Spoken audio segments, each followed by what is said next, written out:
would not possess a good life.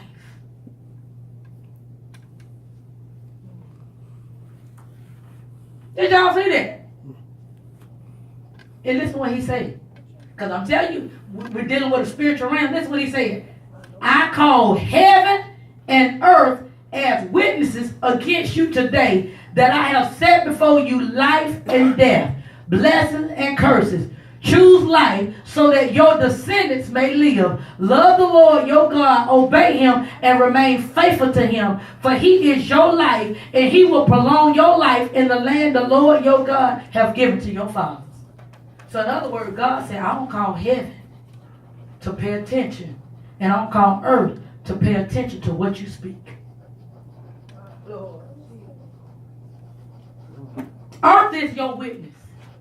What you mean? If I'm going through a bad situation and you keep on saying, I take one step forward, I take two steps backwards. The spiritual laws say the earth got to give you what you just spoke. Because you just spoke it. God bless me. God can't bless you until you first say, I counsel what I spoke. Forgive me for speaking negative. Because I got to speak life. Because if you speak death and you speak life, you're bringing confusion in the earth realm. Do that make sense to y'all? You're bringing confusion. And God's saying, God want to let you know, go to Daniel 1. God want to let you know, I have allowed these messed up situations to happen in your life. Because I'm waiting on you to speak your way out of it. You see how much he bragging on y'all?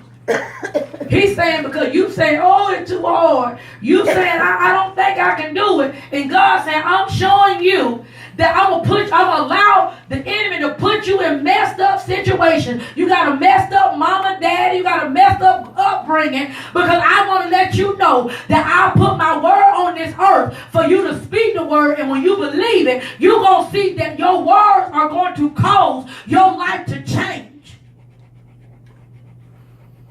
This is the story about Daniel 1. And this is where Daniel, y'all remember the story about Daniel and the lion then, right? This is the thing we're talking about. Daniel was brought to a land with all kind of gods. They was taken as slaves. So we talking about, oh, we were taken as slavery, and we in bondage, we ain't never had nothing. So we need somebody to help us. This is what happened today. It said here, the king ordered, go back because I want them to see that he was taken. It says here, verse 2, the Lord handed Jehoiakim, king of Judah, over to him along with some of the vessels. That word vessels means that these were men of God from the house of God. Nebuchadnezzar carried them. That means this is a worldly king. This is a worldly king, people in the world that say, I'm going to take you as my slave. And I'm going to make you do what I want you to do. Say Nebuchadnezzar carried them to Babylon. Babylon means a land of bondage. That they will work hard and they will be slaves. They can barely make it. And it says here, and put the vessels in the treasure of his God. So in other words, I'm going to not only make you a slave, but I'm going to make you worship my God. That's what he said.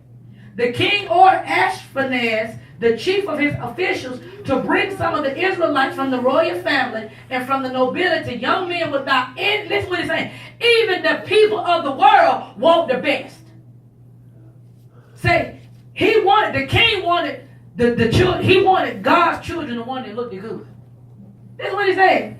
Young men without any physical defect, good looking, suitable for instruction in all wisdom, knowledgeable, perceptive, and capable of serving the king's palace, to teach them the Chaldee language and the literature. So in other words, I'm going to make them a slave, and I want them people who are smart, people who are intelligent, and I want to teach you how to operate in my kingdom.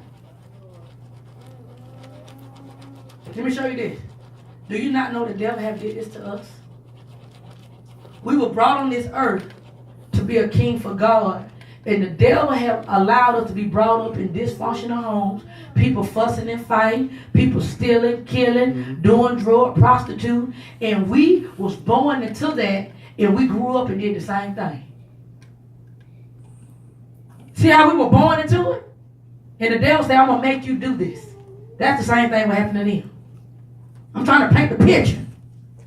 And it says here, it says, I'm going to teach them the language. I'm going to call you to curse out your children. I'm going to call you to curse your life. I don't like me. I'm ugly. I'm stupid. I'm fat. I'm dark-skinned. I'm too skinny. See, the enemy have given you your language. And now I'm sick. Don't nobody like me. I hate myself. I hate my life. I hate the way that I was raised. I'm broke. My life, I'm a failure. I'm stupid. I never have nothing in life. Don't nobody in my life have anything. See, the enemy have given you his language. And we have gotten comfortable with the enemy language. So when God tells you that you heal, you can't see heal because you're so used to saying I'm sick. My Lord. See, we teach it to our children. You know why I say that? You can look on Facebook. You got little children dropping it like it hot. 3 years old. See, that's the enemy bringing that culture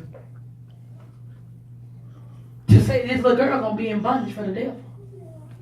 It's cute, and we say, go baby, go baby. We doing all this, cheering for the child.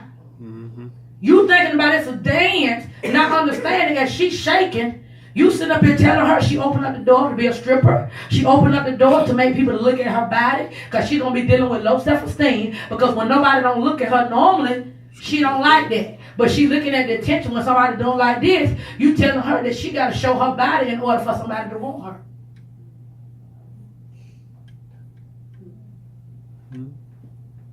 See what I'm saying?